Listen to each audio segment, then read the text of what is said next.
Бүгін мен журналисттерге кайрылгым келет. Урматтуу журналисттер, сиздерди бекеринен 4-чү бийлик бутагы деп атабайт.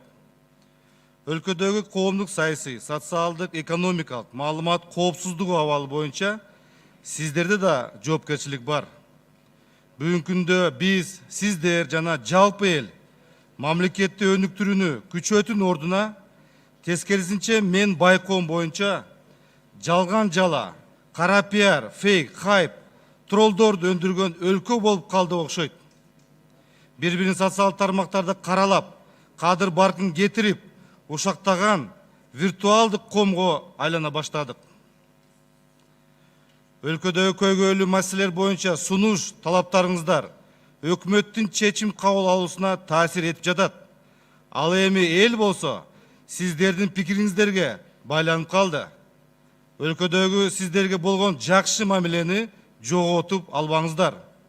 Ошол эле мезгилде жалган, тастыкталбаган маалымат тараткан учурда жоопкерчилик да болуш керек.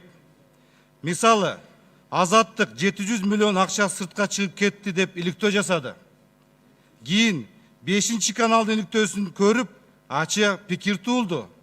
Азаттыктын журналисти бул материалды тактабай, жасалма документтерге таянып чыгарган деген ой коомчулуктун терең катмарында пайда болду.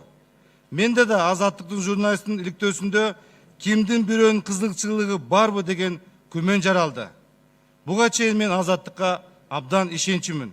Же кайра эле фейк деп шылтоп коюп, жоопкерчилик каякта? Ана кегиле аны Кыргызстандын бизнесмендер банктан чыгарган акчалардын баарын текшерип чыгайлы.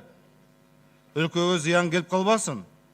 Маалыматтарды чагылдырууда маалымат булагын ким берген тактап бериш керек.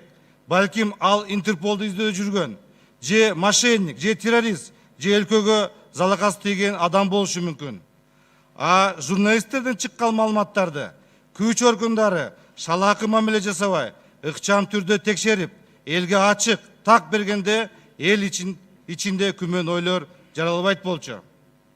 Эгерде өлкөдө криминалдык, интригалык, саясий туруксуздук темасындагы жаңылыктар канчалык көп жарыяланса, анда бизге келчү инвестициянын, финансанын, туристтердин саны кыскарат. Бул мамлекеттин экономикасына, негизги элдин жашоо турмушуна залакасын тийгизет деп ойлоймун, урматтуу журналисттер. Рахмат.